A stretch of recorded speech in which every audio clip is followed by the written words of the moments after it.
저를 따르면 같이 한번 고백해 보시겠습니다. 구원의 하나님을 찬양합니다. 옆에 계신 분들과 이렇게 인사 한번 나누겠습니다. 주님이 우리를 구원하셨습니다. 주님이 우리를 구원하셨습니다. 아멘. 구원은 우리가 할 수 있는 것이 아니라 주님의 은혜이고 주님의 능력입니다. 주님께서 능력의 손길로, 사랑의 손길로 저와 여러분을 붙들어 주실 때 그 구원이 우리 가운데 놀랍게 역사해서 우리가 구원받음이, 여러분 우리 인생이요, 죽을 때 되면 죽고 나면 남는 게 뭐가 있을까요? 호랑이는 죽어서, 호랭이는 죽어서, 가죽을 남기고 사람은 죽어서 이름을 남긴다고 하는데, 그 이름은 실체는 아니죠. 그냥 사람들로부터 기억되는 그것 존재, 그것에 불과하는데요. 우리 인생이 죽으면, 우리 인생이 마쳐지면 남는 것이 하나 있습니다. 뭐가 남는가? 구원받은 하나님의 백성들은 구원의 은혜가 남아요.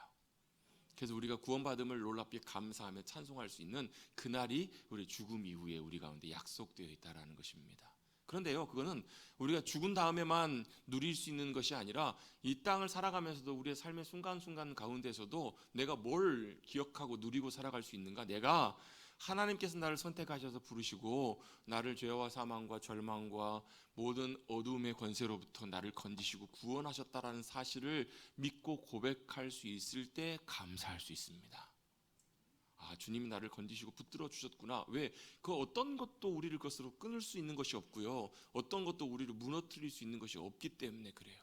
때때로 여러분, 우리 인생 살면서 많은 어려움들을 만날 때도 있고 많은 것들이 우리를 덮을 때도 있습니다. 그런데 주님이 우리를 구원하시니 구원의 은혜가 우리를 붙들고 계시면 어떤 것도 우리를 함부로 해야 할 수 없고 끊어낼 수 있는 것이 없다라고 성경은 우리에게 분명히 약속해 주고 계십니다. 나중에 이제 살펴보게 되겠지만 로마서 8장에 보면 로마서 말씀도 참 귀하고 로마서 중에 제일 귀한 말씀을 8장이라고 보통 많은 분들이 얘기를 하시는데요, 8장의 맨 뒷부분에 보면 그런 말씀들이 나와요. 하나님의 사랑에서부터 어떤 것도 우리를 끊을 수 있는 것이 있다 없다? 없다라는 거예요. 사망이나 죽음이나 뭐 천사나 뭐랄 어떤 것이라도, 사탄이든 마귀든 어둠의 권세도 무엇도 우리를 그것에서부터 끊을 수 없다라고 분명히 성경은 우리에게 말씀해 주고 있습니다. 왜요? 하나님의 사랑이 완전하기 때문에, 하나님의 사랑의 능력의 손길이기 때문에 그 어떤 것으로부터 우리를 끊을 수 있는 것이 없다라고 사도 바울은 분명히 우리에게 가르치고 선언해 주고 있습니다. 할렐루야. 그것이 바로 구원의 은혜입니다. 그래서 여러분, 우리가 그 구원의 은혜들을 되돌아보면, 내가 구원받은 사실을 되돌아볼 때마다 우리는 뭐 할 수 있냐면 감사할 수 있습니다. 여러분, 그 은혜가 저와 여러분 가운데 늘 함께해 주셔서 그것이 그냥 머리로만 하는 감사가 아니라 우리의 영혼을 울리고 우리의 삶을 붙들어 흔드는 감격 가운데 고백하는 진정한 감사가 될 수 있게 되기를 다시 한번 주님의 이름으로 축복합니다. 아멘. 한 주 동안 평안하셨습니까? 안 평안하신 분도 계실 겁니다. 또 여러분, 뭐 요즘 독감이 굉장히 유행이어서 감기 때문에 고생하시는 분들도 계시는데요. 뭐 뉴스 보셔서 아시겠지만 또 어제 저녁에, 오늘 새벽에 사상 초유의 현직 대통령이 구속되는 그런 일들도 있었습니다. 상황들을 놓고 보면 제가 사실 이제 일부 예배 때는 이 부분을 잠깐이라도 좀 나눌까라는 생각이 들어가지고 잠깐 조금 어느 정도 한 10분 정도 그 부분들을 잠깐 나눴는데요. 차라리 안 하는 게 낫겠다 싶은 생각이 들어요. 왜냐하면 이걸 좀, 이 부분들 좀 설명하기 위해서는 좀 다양한 여러 가지 많은 부분들을 함께 좀 나눠야 되고, 성경적으로 또 하나님 행하신 일들과 하나님의 뜻과 기준이 무엇인지를 우리가 조금 정리해가면서 이런 부분들을 좀 함께 좀 나눠야 좀 되겠다 싶어서, 나중에 혹시 기회가 되면 한번, 저 몇 년 전에 계속 뭐 기회가 되면 하는데 아직 기회가 안 돼가지고 나누고 있지 못하는데요. 어쨌든 간에 결론은 참으로 참 혼란스럽고 참으로 어지러운 상황 속에 있습니다. 법적인 절차대로 뭐 이렇게 잘 진행이 된다고 해도 결국은 뭐예요? 큰 갈등과 큰 어려움들이 아마 더 커질 확률이 굉장히 높은 상황 속에 있습니다. 굉장히 많은 사람들이 지지하는 대로 막 결집하고 있고요, 모이고 있고요, 또 여러 가지 뭐 말도 안 되는 얘기부터 해서 많은 것들이 이 시대와 상황들을 굉장히 혼란스럽게 하고 있는 이 상황입니다. 결론은 그것입니다. 결론은 어쩔 수 없이 모든 상황과 모든 것들을 정리하실 수 있는 분은 질서의 하나님 한 분밖에 안 계십니다. 우리가 기도하면서 하나님께서 하나님의 공의대로, 하나님의 질서와 하나님의 뜻대로, 의중대로 이 나라의 이민족, 이 역사와 상황들을 주님께서 붙들어 주시고 정리해 주시도록, 또 주님께서 역사해 주시도록 우리가 기도하고 주님의 은혜와 도우심을 구해야 될 줄로 믿습니다. 왜요? 그건 하나님의 천지 창조, 첫 창세기 1장에서부터 나오는 사건이기 때문에 그래요. 하나님이 태초에 천지를 만드셨다, 천지를 창조하셨습니다 라는, 하늘과 땅을 창조하셨습니다 라는 말씀 바로 뒤에 나오는 말씀이 하나님이 창조 이전의 상태를 설명해 주고 있는 말씀이거든요. 땅이 혼돈하고 공허하며 흑암이 깊음 위에 있었다. 사실 아무것도 없었고 어둠이 가득했고 아무런 질서나 아무것도 없이 무질서함과 혼돈만이 가득했던 그 상황이 창조 이전의 상태였다라고 성경은 설명해 주고 있어요. 그런데 하나님께서 뭘 하세요? 말씀으로 천지를 창조하시기 시작하세요. 첫 번째 제일 먼저 시작하셨던 게 빛이 있으라라고 말씀을 하시잖아요. 그죠? 여러분 다 아시죠? 제가 이 부분 이 1장 1절 2절 3절 말씀은 뭐 수도 없이 설교할 때는 나눴기 때문에 아마 이제 각인이 많이 되어 있으시리라 생각이 돼요. 그죠? 1장 1절이 뭐라고요? 태초에 하나님이 천지를 창조하시니라. 1장 2절이 뭐라고요? 땅이 혼돈하고 공허하며 흑암이 깊음 위에 있고 하나님의 영은 수면 위에 운행하시더라. 하나님의 영이 운행을 하시고 계시는데 여전히 뭐예요? 어둠과 공허함과 혼돈과 이런 것들이 가득한 무질서한 세상 가운데 하나님이 뭐 하시냐면 3절에 빛이 있으라 말씀하시는 거예요. 하나님께서 이르시되 빛이 있으라 하시니 빛이 있었다라고 말씀하세요. 빛이 딱 생기고 나니까요, 어떤 일이 벌어지냐면 어둠이 딱 사라지네요. 빛이 생기고 나니까 그때부터 뭐가요? 하나님의 질서가 이 땅 가운데 임하기 시작해요. 그게 하나님의 창조입니다. 질서의 하나님께서 누구의 질서대로요? 하나님의 의도대로, 하나님의 질서대로 온 천지 만물을 하나님 보시기에 좋은 대로 만드셨던 것이 우리 살아가는 이 세상이에요. 하나님이 보시기에 참 기뻐하시는 세상을 만드셨습니다. 빛으로 모든 어둠을 몰아내시고 혼돈과 공허함을 하나님의 아름다움과 공의로운 질서로 바꾸신 분이 하나님이십니다. 그래서 우리의 삶에도 여전히 뭐가 필요합니까? 하나님의 빛이 필요하고 하나님의 질서와 인도하심이 우리 모두 가운데 필요한 줄로 믿습니다. 혹시라도 마음의 혼돈과 공허함 가운데, 어두움 가운데 우리의 마음이 복잡하고 그런 상황 속에 계신 분들 계신다면 주님의 빛이 비춰지셔서 주님의 빛으로 우리의 모든 마음 가운데 어둠과 혼돈들이 정리되고 하나님의 평안으로 충만하게 채워질 수 있게 되기를 다시 한번 주님의 이름으로 축복합니다. 그게 하나님의 창조의 역사입니다. 하나님의 말씀으로 모든 것들을 창조하셨습니다. 하나님께 천지를 만드신 다음에요, 앞에 중간 내용 싹 빼놓고 마지막에 만드신 존재가 인간이잖아요. 아담입니다. 아담을 하나님께서 만드신 다음에 하나님이 제일 먼저 하셨던 것이 있어요. 퀴즈입니다. 뭘 먼저 하셨을까요? 하나님이 아담을 만드시고 제일 먼저 하셨던 일이 있습니다. 그게 무엇일까요?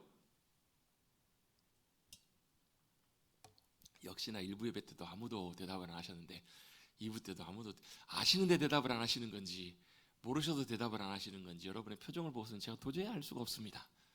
저도 모르겠습니다. 제일 먼저 하셨던 게 뭐냐면요, 성경을 보면 이렇게 말씀합니다. 하나님께서 아담을 만드시고 인간을 만드시고 인간에게 복 주시며 이르시되 라고 말씀하세요. 제일 먼저 뭘 하셨냐면요, 복을 주셨습니다. 하나님 제일 먼저 뭘 하셨다고요? 복을 주셨다고요. 복을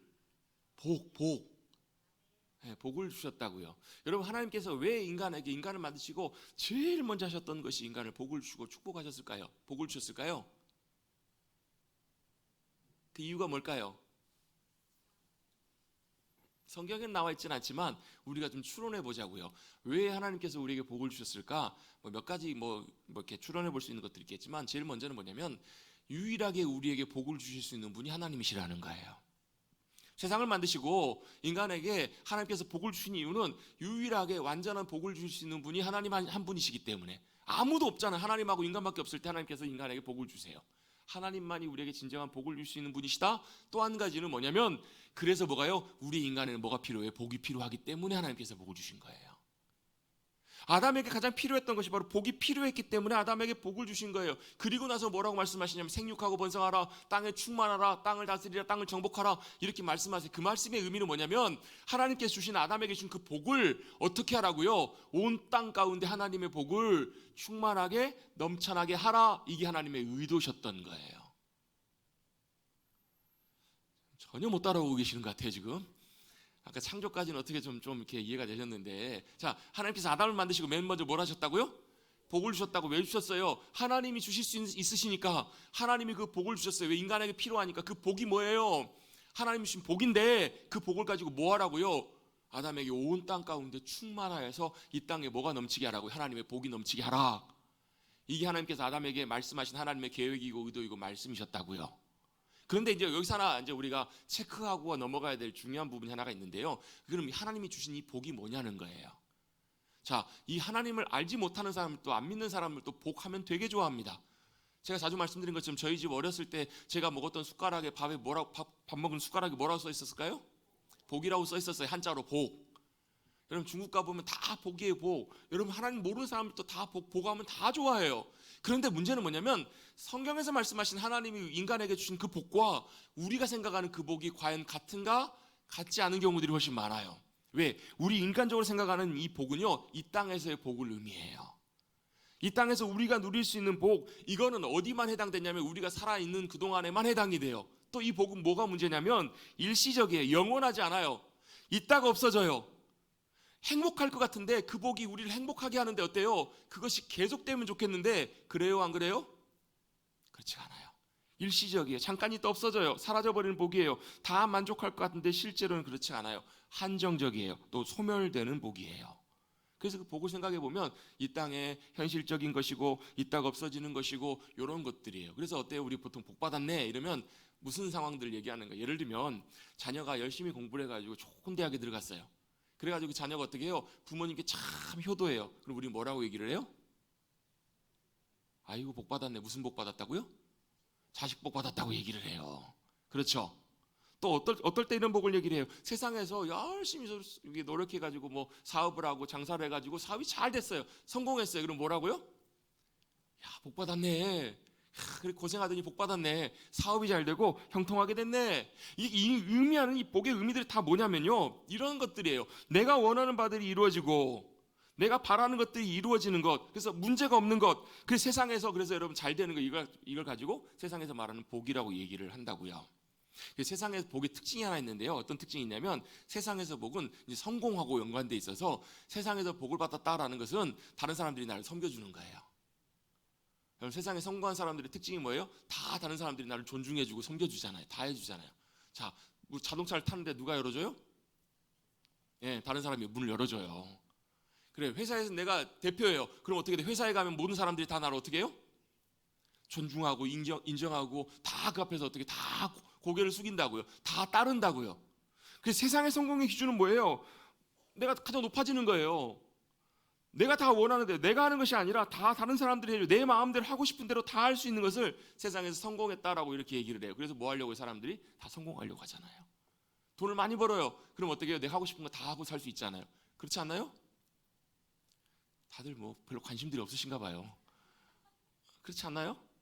그럼 그렇잖아요. 돈을 많이 벌거나 아니면 어때요? 권세와 힘을 가져서 내가 사람들을 마음대로 부릴 수 있는 것, 사람들이 다 나를 섬겨주고 내 뜻대로 내 마음대로 다 할 수 있는 것, 그걸 세상에서 말하는 성공이라고 일반적으로 보통 얘기를 한다고요. 복받은 사람이에요. 그런데요, 하나님 나라는 조금 달라요. 예수님이 하나님 나라에 대해 설명해 주시면서 뭐라고 말씀하시냐면 어린아이와 같지 않으면 하나님 나라에 들어갈 수 없다? 이 말씀을 의미하면서 그 다음에 마태복음에 보면 이렇게 설명하세요. 어린아이와 같이 자기를 낮추는 자가 하나님 나라의 백성의 모습들이다 라고 설명을 해주세요.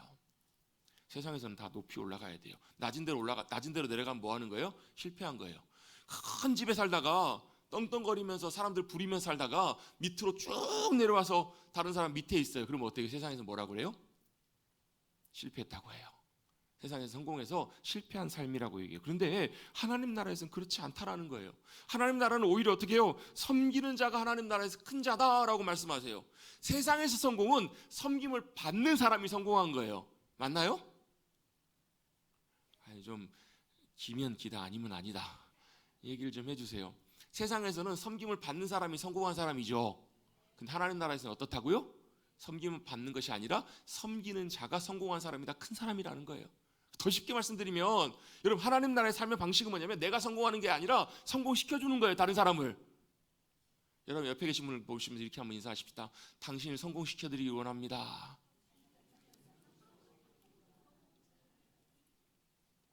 왜 웃으세요? 한 번도 안 해보신, 익숙지가 않으세요. 근데 그게 하나님 나라의 삶의 방식이라는 거예요. 내가 잘 되는 것보다 내 옆에 있는 사람을 더 잘 되게 하는 것, 성공시켜주는 것, 남을 잘 되게 해주는 사람, 내가 높아지는 것이 아니라 내가 높여주는 사람. 세상적인 기준으로 뭐 이거 완전 바보죠. 완전 어리석은 거예요. 그런데 아니래요. 그게 하나님 나라의 삶의 방식이고 그게 하나님 나라의 큰 사람이래요. 왜? 이유가 있어요. 왜냐면요, 예수님이 그렇게 하셨거든요. 예수님이 먼저 섬기러 오셨고요. 또 누가요? 하나님이 그러신 분이시거든요. 하나님이 생명이 되셔서 복이 되셔서 어떻게 해요? 이 땅의 인간들에게 다 복을 부으신 거예요.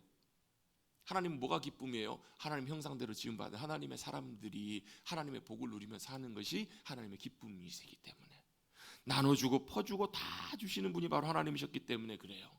그래서 이 땅에서 여러분, 하나님이 우리의 복이 되셔서 하나님의 복을 누리며 살아가도록 하나님께서는 저와 여러분 우리 모두를 부르셨다라는 거예요. 아브라함을 부르신 목적과 이유도 그거예요. 아브라함을 부르셔서 뭐라고 말씀하시냐면 가만두지 않으세요. 여러분, 아브라함이요 거부했습니다. 부자.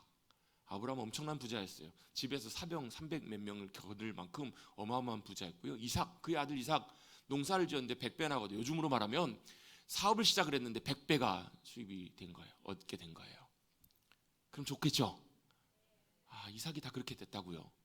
성경에 보면 그 인물들이 다 그래요. 느헤미야는요 바사왕 아닥사스다 왕의 술 맡은 관원장이 돼요. 여러분, 그 당시에 이스라엘 백성들, 유대인들이 포로로 끌려가요. 포로로 바벨론에 끌려가서 나라가 이제 페르시아로 바뀌고 바사로 바뀌고 거기에 거주하고 있던 사람들이, 여러분 쉽게 말하면 포로로 끌려왔던 이들이 어떻게 한 거예요? 나름 굉장히 성공한 거예요. 그 당시에 술 맡은 관원장이라는 말은 그냥 술 대접하는 사람이 아니라 왕이 가장 신임하고 믿을 수 있는 능력 있는 사람을 술 맡은 관원장으로 맡겨요. 왜냐하면 왕의 목숨과 직결된 부분이기 때문에. 요즘으로 말하면 비서실장, 경호처장 이런 정도의 높은 지위에 느헤미야가 올라간 거예요. 어찌 보면 느헤미야도 나름대로 성공했다고 보는데요, 느헤미야가 그렇게 그 자리에 가게 됐던 이유는 뭐예요? 하나님께서 느헤미야를 통해서 뭐 하시는 거예요? 예루살렘에 고통받고 있는 이들을 위해서 다시금 성벽을 재건하고 다시금 회복되는 일 가운데 하나님께서 누굴요? 예레미야를 모아두려고 주님의 복의 통로로 사용하시기 위해서 예레미야를 그렇게 붙드시고 함께 하셨던 거예요. 아브라함도 마찬가지고요. 요셉, 제가 요셉은 하도 많이 말씀드려서 여러분 아실 거예요. 어때요 여러분? 요셉이 애굽에 내려갔더니 어떤 일이 벌어져요? 만약에 요셉이 없었다면 7년의 대기근이 있을 때 많은 사람들이 굶어 죽었을 거예요. 굉장히 고통받았을 거예요. 그런데 요셉이 그곳에 있으므로 거기 어떤 일이 벌어져요? 수많은 사람들이 생명을 얻게 되는 그런 일들을 그가 누리게 된 거예요.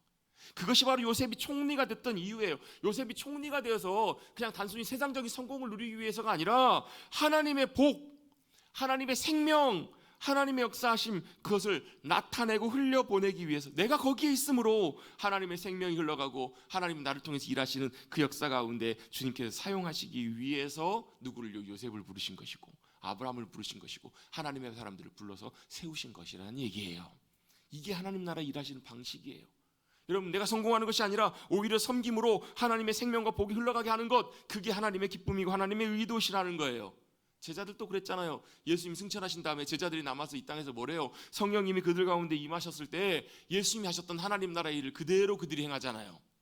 죽은 자가 살아나고요, 아픈 가운데 있었던 이들이 치유되기 시작하고 병든 자가 고침받고요, 어둠이 사라지고 묶였던 이들이, 귀신으로부터 매였던 이들이 자유케 돼요. 뭘요? 참된 하나님의 생명과 복을 흘려보내는 주님의 귀한 통로들이 된 거잖아요. 누가요? 제자들이요. 그리고 저와 여러분도 주님께서 그렇게 붙들기를 원하십니다. 이게 뭐예요? 이게 하나님의 기쁨이 되는 삶이에요. 그럼 주님의 기쁨으로 살아가십시다.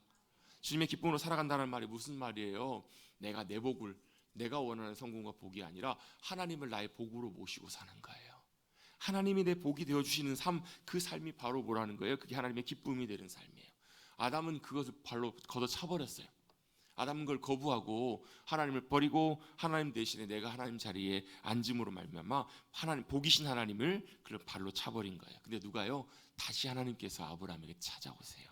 아브라함에게 뭐라고 말씀하세요? 야, 너는 복이 되라. 너는 세상에 복이 되라 라고 말씀하세요. 너 혼자뿐만 아니라, 너 혼자 잘 먹고 잘 살아가 아니라 너를 통해서 이 땅의 모든 인류가, 너를 통해서 이 땅의 모든 민족이, 열방이 복을 받기를 원하신다. 이게 바로 뭐라고? 하나님의 계획과 뜻이었다고요. 그래서 그 은혜와 복이 여러분 지금까지 흘러와서 저와 여러분 이 자리에 앉아 있는 거예요. 그리고 하나님은 여전히 지금도 저와 여러분을 통해서 아직 하나님의 복과 생명이 흘러가지 않는 그곳에, 절망과 낙심하는 그곳에 하나님의 복과 은혜와 생명을 흘려보내기를 주님이 원하시는 거예요. 그래서 아브라함의 후손이 누구예요? 이스라엘 주님께서 시내산에다 불러놓으시고 뭐라고 말씀하세요? 야, 내가 너희를 독수리가 새끼를 업은 것 같이 내가 너희를 업어서 내게로 인도했다. 구원하셨단 말이에요. 구원하셔서 뭐 하셨다고요? 내가 너희를 내 소유로 삼았다. 내 것으로 삼았다. 그래서 내 말을 잘 듣고 나와 함께 동행하며 뭐가 되게 하겠다고요? 이 땅에 제사장 나라 거룩한 백성이 되게 하겠다. 이 말 똑같은 말이에요. 뭐가 되는 거예요? 복의 통로가 되게 하시겠다라는 거예요. 복의 통로라는 말은 무슨 말이에요? 우리가 세상의 복이라는 얘기예요. 내가 그곳에 있으므로 하나님의 복이 함께 해주시는, 이걸 우리나라 표현으로 좀 바꿔보면 이렇게 바꾼다고요. 뭐라고요? 복댕이, 굴러들어온 복덩이. 이게 뭐예요? 그 사람이 거기에, 그 아이가 그곳에 들어오는, 그 사람이 우리 가정에 들어오면 뭐가 들어오는 거예요? 복이 들어오는 복덩이. 무슨 복이요? 하나님의 복.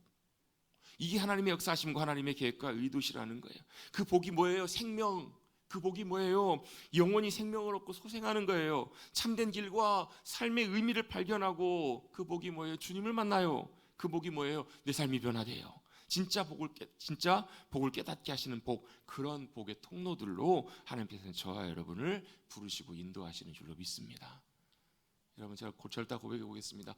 복댕이 되기를 원합니다. 옆에 계신 분들에게 한번 이렇게 인사 한번 해주십시다. 한 설교 시작한 지 한 20분이 다 돼가니까 좀 이제 주의가 좀 집중이 필요합니다. 옆에 계신 분을 보면서 당신은 하나님의 복덩이십니다.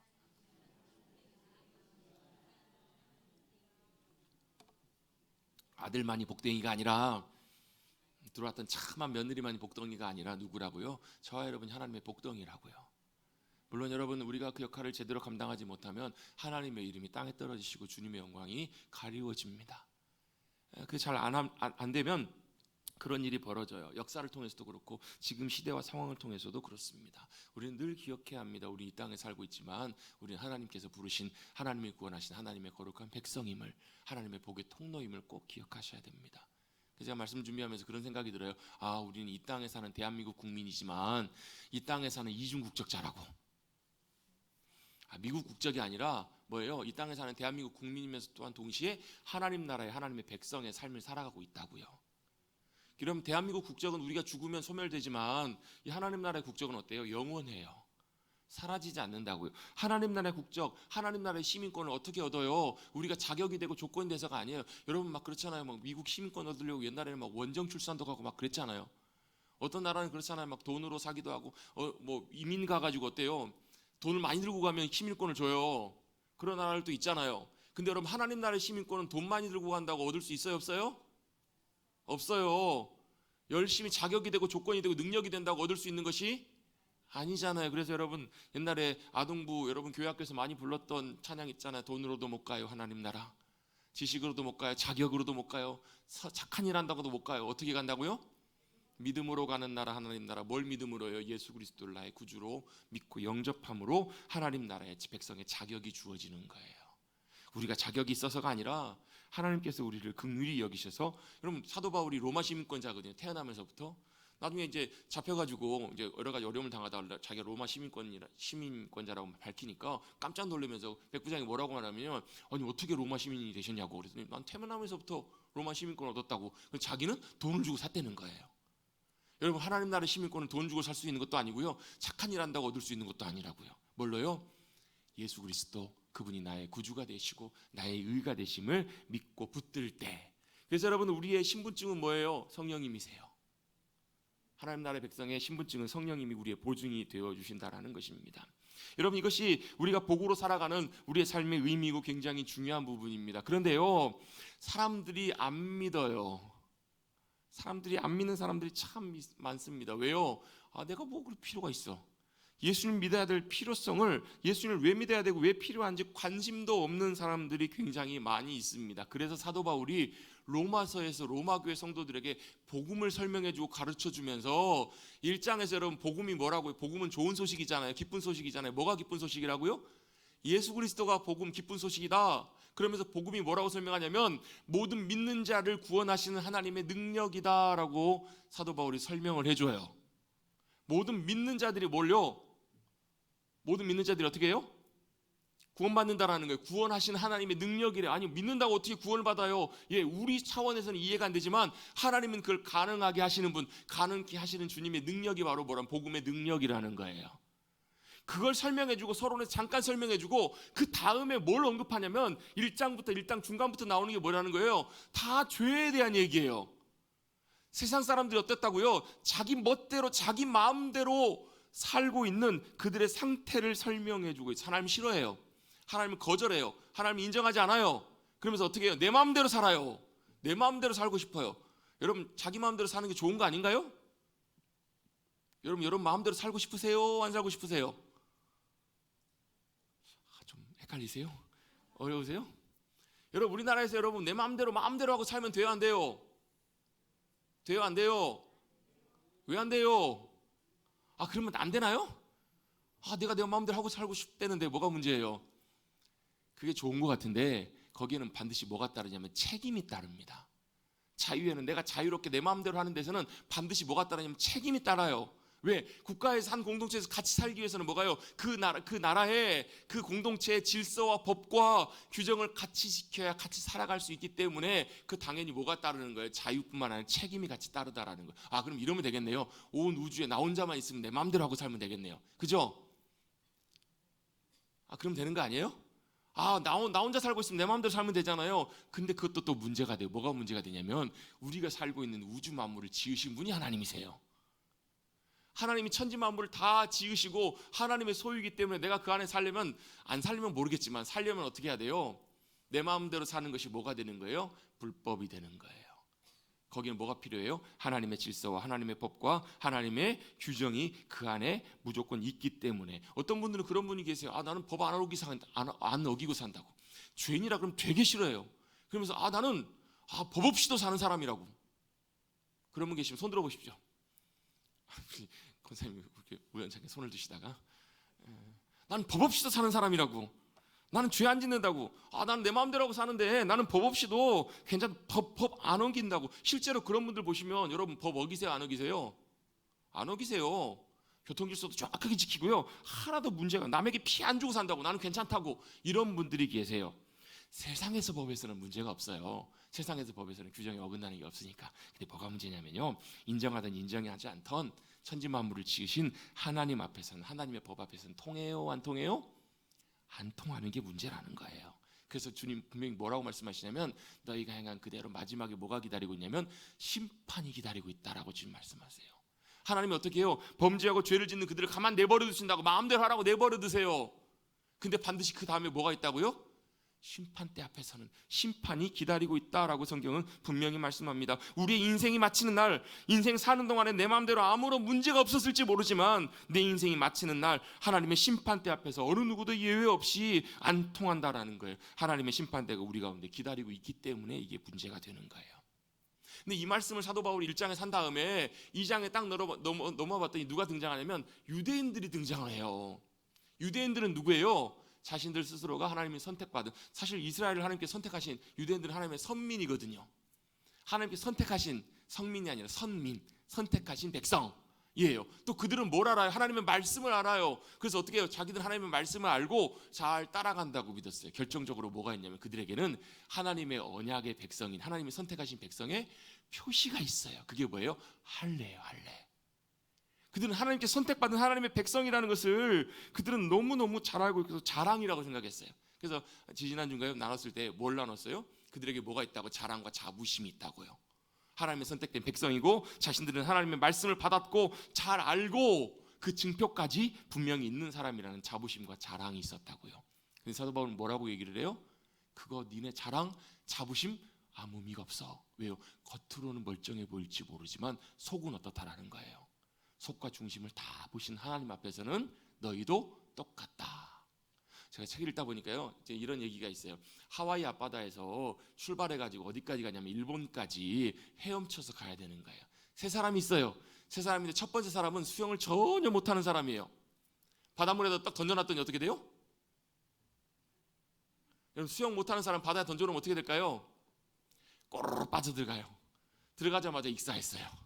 두 번째 사람을 불러냈습니다. 두 번째 사람은요, 수영을 제법 잘하는 사람이에요. 제법 잘하는 사람이다 보니까 어때요? 바다에 들어가가지고 수영을 해서 헤엄을 쳐서 열심히 태평양을 건너서 일본으로 가게 출발했습니다. 얼마나 갔을까요? 저만치가 않는데 갑자기 열심히 헤엄치고 하다가 꼬르륵 들어가는 거예요. 아무리 열심히 수영해도 어때요? 어느 정도 가다가 힘이 빠지니까 꼬르륵 물에 빠져도 익사한 거예요. 마지막 세 번째 사람이 등장했습니다. 세 번째 사람은 수영으로 세계 선수권 우승한 사람이에요. 우리 전 세계에서 제일 수영을 잘하는 사람, 그 사람이 딱 등장했습니다. 오, 기대를 했습니다. 열심히 수영해서 갔습니다. 얼마나 갔을까요? 많이 갔어요. 몇 킬로 갔어요. 뭐 8킬로, 10킬로 갔어요. 가다 보니까 어때요? 더 이상 이제 힘이 빠져가지고 갈 수가 없는 거예요. 한참을 가다 그 사람도 꼬르륵 이게 뭐라는 거예요? 이게 인간이라는 거예요. 여러분, 하와이에서 여러분 일본 앞바다까지 사람이 헤엄쳐서 갈 수 있어요? 없어요? 갈 수 있는 사람은 없어요. 아무리 수영 잘하는 사람도 수영 못하는 사람이나 잘하는 사람이나 도토리 키재기예요. 여러분, 헤엄쳐서 도저히 하와이에서 일본을 갈 수 없는 것처럼 하나님의 의라는 것이 그런 거예요. 하나님 앞에서 의롭다고 인정받을 수 있는 사람이 있다 없다? 없다라는 거예요. 아무리 선해도 아무도 없다라는 거예요. 그래서 오늘 성경 본문에 사도 바울이 뭐라고요? 유대인 당신들 선하다고 괜찮다고 생각하는데 뭐라고요? 9절입니다. 그러면 어떠하냐? 우리는 나으냐? 같이 한번 읽어보십시다. 9절 한번 읽어봅니다. 시작.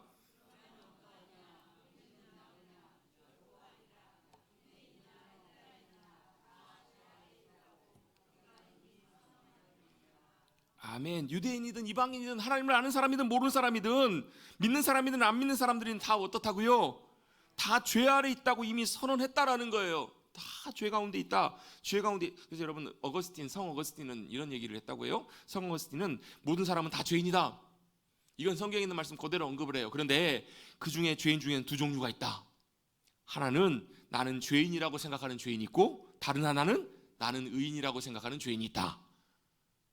결국은 뭐라는 거예요? 자기 인정하든 인정하지 않든 둘 다 죄인이라는 거예요. 여러분, 죄에 대해서 이야기하면서 당신은 죄인입니다 이렇게 얘기하면 좋아할 사람 있어요 없어요? 아무도 안 좋아해요. 어떤 목사님은, 유명한 목사님 계세요. 로버트 슐러 목사님이라고요. 미국의 LA 가보면 수정교회라고 어마어마하게 큰 교회를 유리가 만장 이상 들어간 그런 교회예요. 많이 모일 때는 수천 명의 사람들이 모였어요. 그 당시에 70년대 80년대 로버트 슐러 목사님이 굉장히 유명해질 때 각계각층의 사람들이 로버트 슐러 목사님을 싫어하는 사람들이 별로 없었다고 해요. 엄청난 어떻게 보면 목회적인 성과와 성취를 이룬 분인데, 그분의 주된 주장이 뭐냐, 적극적인 사고방식, 긍정적인 사고, 이런 것들이에요. 이런 것들을 막 이제 얘기하면서 어떤 한국의 목사님이 가셔서 이제 그 목사님이 세미나를 참석을 했는데, 목사님이 그렇게 설명하시더라고요. 처음에 개척한 곳에 가가지고 이곳이 우리 처음 예배드렸던 곳입니다 하면서 처음에 오셔서 설교하셨던 목사님이 이런 설교를 하셨다는 거예요. 여러분, 예수님이 만약에 이곳에 오신다면 무슨 말씀하실까요? 예수님이 사람들을 향해서 너는 죄인이라고 부정적인 얘기를 하실까요? 아닐 거예요. 예수님은 우리에게 좋은 말씀을 해주셨을 거예요. 이 얘기를 하시는 거예요. 이걸 로버트 슐러 목사님이 듣고 뭐라고 생각했냐면, 사람들에게 죄인이라고 해서는 안 되겠구나. 사람들에게 부정적인 말, 좋지 않은 말, 사람들이 싫어하는 말은 절대 하지 않아야 되겠구나 라는 마음을 먹고 그렇게 해와서 목회가 성공했다는 거예요. 근데 이 목사님이 이걸 듣는데 뭐 그렇겠다 싶은데 본인이 아무리 생각해도 그건 성경적이지 않겠더라는 거예요. 아니나 다를까 여러분, 로버트 슐러 목사님의 수정교회가 2010년인가요? 부도가 나가지고 넘어갔어요. 여러분, 그것이 성경적인 방법이 아니라면, 여러분, 그것이 사람들이 원하는 것일지라도 그것이 과연 맞는가? 여러분, 예수님 똑같은 말씀을 이렇게 표현하시거든요. 나는 의인을 부르러 온 것이 아니라 죄인을 부르러 왔다라는 거예요. 여러분, 누구에게 의사가 필요해요? 아픈 사람에게 필요한데요, 자기가 아픈데 아픈 줄 모르고 안 아프다라고 하는 사람은 여러분 의사의 도움이 갈 수가 없어요. 나도 아픈데 내가 아픈 병자라고 환자라고 생각하지 않는다면 의사를 찾지 않는다라는 거예요. 자, 바리새인과 세리가 있어요. 바리새인과 세리가 하나님 앞에 나왔는데, 바리새인은 자기가 뭐라고 생각하냐면, 나는 그래도 누구보다는요, 세리보다는 낫다, 나는 저 사람처럼 저렇게 죄를 짓지 않는다라고 생각하는 거, 그게 바리새인의 제일 심각한 문제였잖아요. 자, 이렇게 생각하다 보니까 뭐가 문제냐면 자신이 죄인이라는 사실을 잊어버려요. 여러분, 제가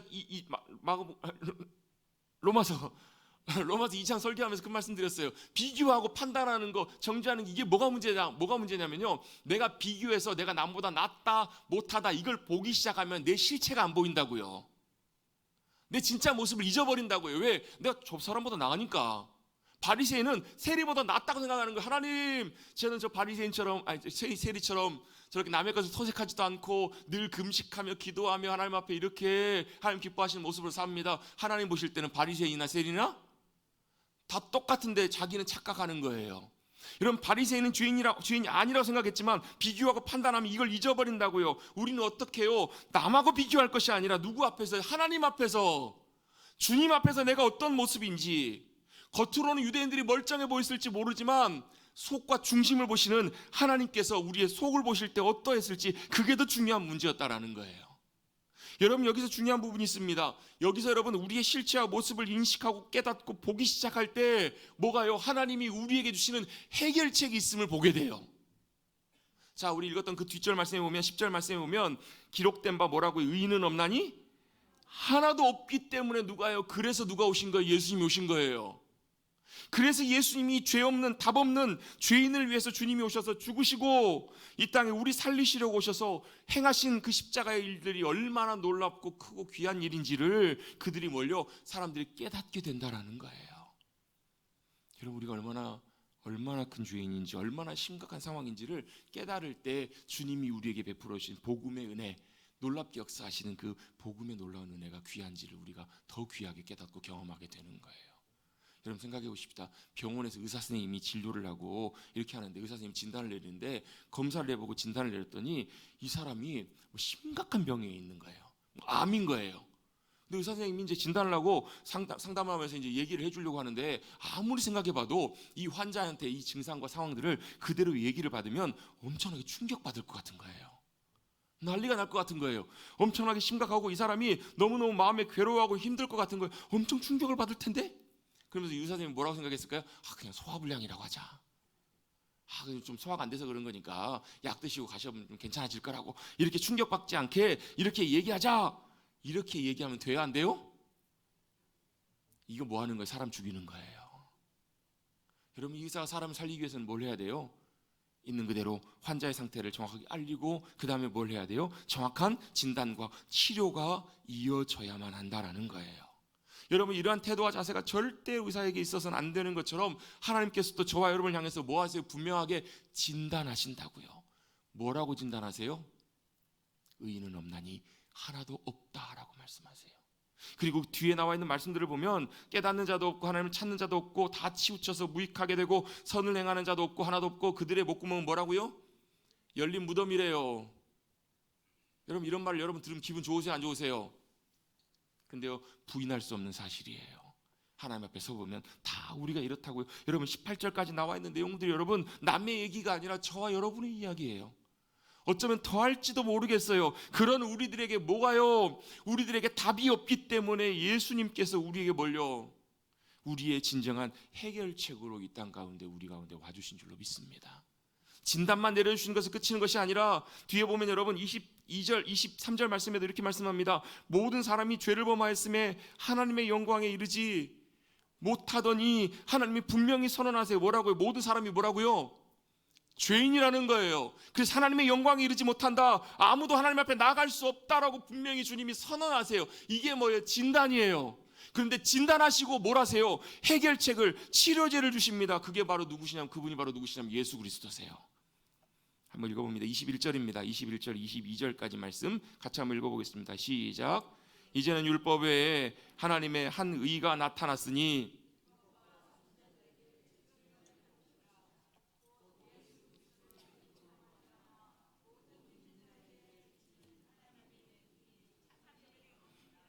아멘. 바로 그 해결책이 뭐냐면 하나님의 의라는 거예요. 예수 그리스도를 믿는 자에게 주시는 하나님의 의라고 말씀합니다. 21절에 보시면 율법에 하나님의 한 의가 나타났다고요. 율법이 하나님의 말씀인데 중요한 것은 율법에는 뭐가요? 우리가 죄인이라는 것, 이걸 죄라는 것을 깨닫게 하는 능력은 있지만 뭐는요? 그 죄를 해결할 수 있는 능력은 그 안에 없다라는 거예요. 여러분 저와 여러분 가운데 죄를 이길 수 있는 능력이 있어요? 없어요? 죄 문제를 해결할 수 있는 능력이 저와 여러분에게 없다라고 성경은 말씀하세요. 그게 율법의 기능이에요. 그런데 뭐가요? 그 다음에 율법 외에 하나님의 한 의가 나타났다라는 거예요. 의. 그 의가 무슨 의인가? 율법과 선지자들에게 증거를 받은 것이다. 율법과 선지자라는 말은 구약 성경을 말해요. 그 당시에 로마서가 쓰여질 때는 신약 성경이 없을 때예요. 그 전에는 성경이 율법, 모세오경, 그 다음에 역사서, 그 다음에 선지서 이거밖에 없었어요. 율법과 선지자는 구약 성경에 뭐 약속되어 있는, 구약 성경에서 약속하고 있는 그것이 증거로 오신 분이 누구시냐면 예수님이시라는 거예요. 곧 예수 그리스도를 믿음으로 말미암아 모든 믿는 자에게 뭐라고요? 미치는 주시는 하나님의 의라는 거예요. 이게 바로 우리의 해결책이라고 성경은 우리에게 분명히 말씀하세요. 믿는 자에게 믿음으로 우리에게 임하는 하나님의 의입니다. 왜? 저와 여러분에게 의가 없기 때문에 그래요. 여러분 의가 무엇입니까? 의. 의하면 우리는 의로운 걸 생각하기 쉬워요. 그런데 여러분 구약에서 특별히 유대인들이 생각하는 의의 개념은 이런 개념이 있습니다. 보통 이제 일반 성경에서도 그냥 righteousness라고 나오는데 유대인들이 말하는 그 히브리어에서의 의라는 말은 차다크 뭐 이런 말들은 어떤 의미가 있냐면 단순히 의로운 것이 아니라 의로우신 하나님과의 관계가 회복되는 것을 의라고 말해요. 자, 한번 여쭤볼게요. 의와 불의가 함께할 수 있어요, 없어요? 좀 더 쉽게, 빛과 어둠이 함께할 수 있어요, 없어요? 없어요. 그러면 빛이신 하나님과 어둠인 우리가 함께할 수가 없겠죠. 의로우신 완전하신 의이신 하나님과 불의인 우리 인간이 함께할 수가 없어요. 뭐하는 관계가 깨어진 거예요. 나아갈 수가 없다고 깨졌다고요. 그런데 하나님의 의가 우리 가운데 임했다라는 말, 우리가 의롭게 되었다라는 말은 무슨 말이냐면 다시금 의로우신 하나님과 뭐가 하는 거예요? 관계가 회복된 걸 말한다라는 거예요. 이 의가 어떻게 해요? 예수 그리스도를 믿음으로 우리 가운데 임하였다라는 거예요. 23절 24절입니다. 모든 사람이 죄를 범하였음에 하나님의 영광에 이르지 못하더니 하나님께 나갈 수가 없게 됐다고. 하나님과 관계가 끊어졌다고요. 다 뭐기 때문에? 죄 아래 있기 때문에. 여러분 우리 아까 읽었던 그 9절 말씀에 뭐 사람이 뭐라고 유대인이든 헬라인이든 다 어디 있다고요? 죄 아래 있다고요. 죄 아래 있다는 말은 하마르티안이라는 말인데 하마르티아라는 말이 뜻이 뭐냐면 관역을 빗나가다는 말이에요. 히브리어의 죄 하타라는 말도 똑같이 관역을 빗나가는 거예요. 관역을 빗나가는 게 왜 죄냐면요. 여러분 양궁 경기를 하다가 관역을 빗나가면 어때요? 그냥 경기에서 져요. 근데 여러분 전쟁에 나갔는데 관역을 못 맞춘다? 똑같이 적과 내가 겨누어 쐈는데 나는 못 맞췄는데 나는 맞았어요. 그럼 나는 어떻게 되는 거예요? 죽는 거예요. 이 관역을 맞추고 못 맞추고의 문제가 죽고 사는 문제 달려있다고요. 그럼 로빈후드죠? 로빈후드가 여러분 아들 머리 위에다 뭘 올려놔요? 사과. 이 로빈후드 얘기하니까 눈이 반짝반짝 하시네요. 아들 위에다 머리 위에다 사과를 올려놨어요. 사과를 맞춰야 돼요? 못 맞춰야 돼요? 사과 관역을 못 맞추면 죽는 거예요. 이게 뭐라고? 이게 죄라고요. 죄. 이게 관역을 빗나가는 거라고요. 하나님의 관역을 빗나가는 것이 이게 여러분 왜 죽음과 연결되는가? 죄가 뭔가? 여러분 우리는 분명히 인식을 해야 돼. 죄는 단순히 거짓말하고 나쁜 짓하고 이건 죄의 모습이지 나타나는 현상이지 죄의 본질은 뭐라는 거예요? 빗나가는 거예요. 뭘요? 하나님의 기준을, 하나님의 뜻을, 하나님의 의도를, 하나님의 법을 떠나가는 것이, 이거 빗나가는 것이 죄라는 것을 우리는 분명히 인식을 해야 돼요. 그리고 이 죄가 뭐하고 있는 거예요? 저와 여러분을 붙들고 있는 거예요. 여러분 죄가 저와 여러분을 붙들고 있으면 우리가 자유로울 수 있어요, 없어요? 이길 수 있어요, 없어요? 나중에 뒤에 로마서 7장에도 똑같이 나와요. 사도 바울도 몸부림치면서 고민했던 게 그거예요. 마음으로는 아닌데 내 육신은 어때? 여전히 죄 가운데 거하고 있어서 오 통제라, 오라 나는 공고한 사람이다 고백하고 있어요. 죄를 이길 수 있는 힘이 저와 여러분에게 없어요. 우리가 못 이긴다고 죄 아래 있다고요. 근데 어떻게 해요? 누가요? 우리의 의가 되시는 예수 그리스도께서 우리를 그 죄 아래 있는 우리를 뭐 하신 거예요? 구속하신 거예요. 속량하신 거예요. 그게 24절입니다. 24절 같이 한번 읽어봅니다. 23절 모든 사람이 죄를 범하였음에 하나님의 영광에 이르지 못하고 죄 아래 있었던 우리를 향해서 어떻게 해요? 그리스도 예수 안에 있는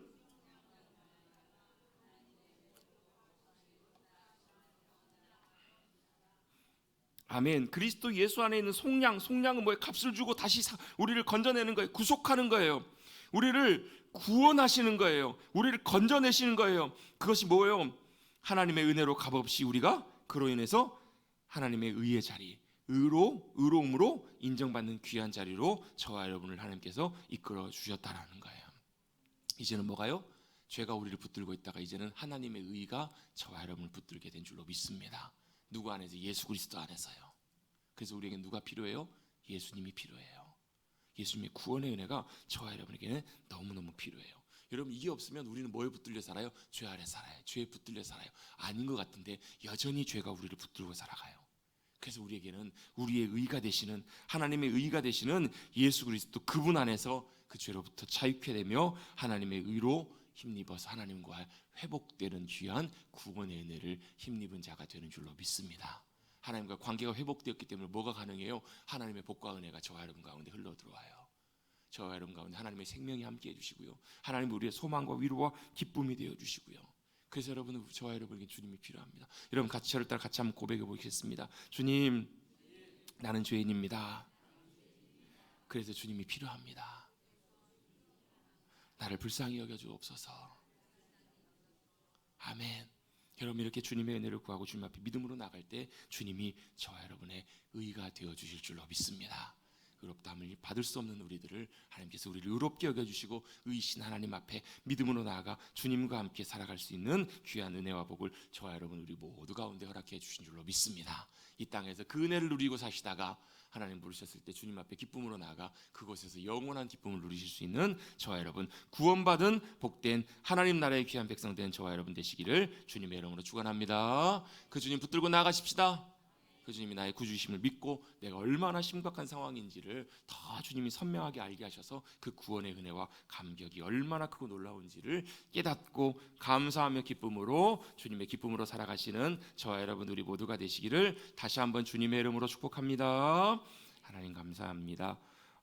우리 죄인된 우리 가망성 없는 저희들을 하나님께서 사랑하셔서 부르시고 선택하여 주셔서 예수 그리스도 속량하심으로 구속하심으로 우리를 구원하셔서 하나님의 자녀되게 하시고 거룩한 주님의 백성으로 살아가도록 불러주심 감사를 드립니다. 그 구원의 은혜가 어떠한 것인지를 주님 더 선명하게 깨닫게 하여 주셔서 이 땅 살아가는 동안에 의가 없는 우리에게 주님이 우리의 의가 되어 주심으로 의이신 하나님과 함께 주님이 우리의 복이 되시고 능력이 되셔서 생명과 소망과 위로가 되어 주셔서 이 땅에서 얼마나 풍성한 복된 삶을 살아갈 수 있는지를 믿음으로 기대하며 누리며 살아가는 하나님의 복을 누리며 살아가는 우리 모두가 되게 하여 주시옵소서. 우리를 온전하게 붙잡아 주시고 주님 우리가 그래서 주님이 필요합니다. 주님 우리를 불쌍히 여기시고 긍휼히 여겨 주셔서 주님이 우리의 의가 되시고 우리의 구주가 되어 주옵소서. 믿음으로 붙들고 나아가는 그래서 이 땅에서 참된 주님의 기쁨으로 승리하는 우리 모두가 되게 하여 주시옵소서. 주님의 손길 가운데 살아가는 복된 우리 모두가 되기를 간절히 바라옵고 원하오며 예수님의 이름으로 감사하며 기도드리옵나이다. 아멘. 찬송.